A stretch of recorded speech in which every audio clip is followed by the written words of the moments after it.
So with everything you know about what CAS experiences should consist of, you now face the overwhelming task of selecting, planning, and carrying them out. That sounds easy, right? No. There are literally millions upon millions of different directions you could turn. So how do you decide which route to take? Well, luckily, the IB has created a framework to help you navigate your whole CAS journey. These are the 5 stages of CAS, or IPARD. While it may not be the best acronym to pronounce, it actually stands for Investigation, Preparation, Action, Reflection, and Demonstration. If you pay close attention to the IPARD infographic, you will notice that one element is repeated. Yes, the all-important reflections. The reflection process is constant and will guide and challenge you in developing and learning through your CAS experience. But more about that later. For now, let's take a look at the other elements. We'll begin with investigation. Here, you establish what it is that you want to do for a CAS experience. In this stage, you will clarify your ideas, building factual evidence and research information from a variety of sources. So where to start? Well, let's start with you. CAS needs to be meaningful, but it must also be fun if you are going to persist with it. So start with the list. What are your interests? What skills do you have? What skills would you like to develop?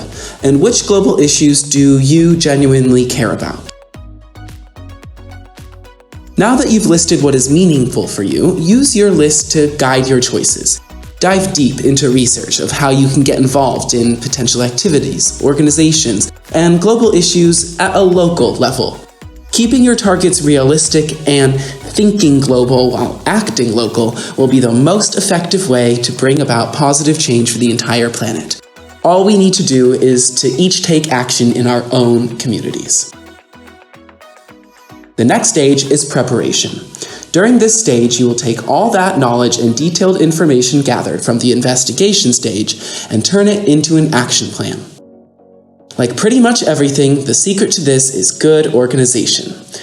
You should first list all of the tasks to be completed, then list resources or equipment that you will need, and finally, put this together and plan a timeline.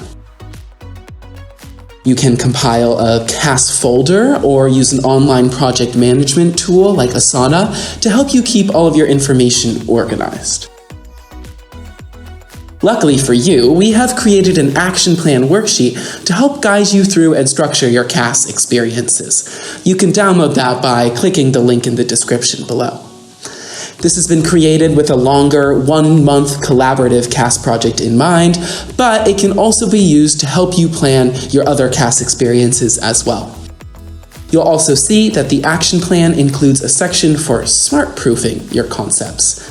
SMART is an effective tool that provides the clarity, focus, and motivation you need to achieve your goals. It can also improve your ability to reach them by encouraging you to clearly define your objectives and set a completion date. Okay, finally, time for the fun part. The next stage is the action. This is where you actually do it, taking all of the knowledge you've gained during the investigation stage and the meticulous plan you developed during the preparation stage. This is the moment you've been building to make your project happen. Afterwards, your project may be wrapped up, but you aren't finished quite yet. The next stage is reflection, which is an integral part of CAS. Remember that infographic? It is such a vital component of CAS and indeed the IB as a whole that we are dedicating a whole video to the topic later. But for now, consider that reflection should be constant. You should be reflecting before, during, and after every CAS experience, always asking the tough questions of yourself and the situation to understand the experience and to convert it into learning. And in the end, you'll be expected to demonstrate the process of your CAS project. Let's face it, not many of us are destined for the big screen. Performance anxiety is real and can lead to many students truly fearing this final stage. But there's no need to worry. Demonstration simply means that you share your CAS experiences with an audience upon completion. But the audience you choose and the medium or form in which you share your achievements is entirely up to you. You could write for the school magazine, host a Zoom conference, publish your own website, get up on stage at a school assembly, or publish your project progress via social media channels. It all counts.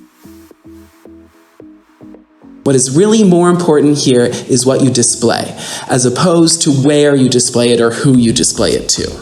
With this in mind, make sure you are documenting your experiences every step of the way with plenty of evidence. Think of the demonstration stage as your opportunity for an epic final reflection by communicating the challenges you faced, the learning outcomes you engaged with, and the lessons you learned through all 5 stages of your CAS experience.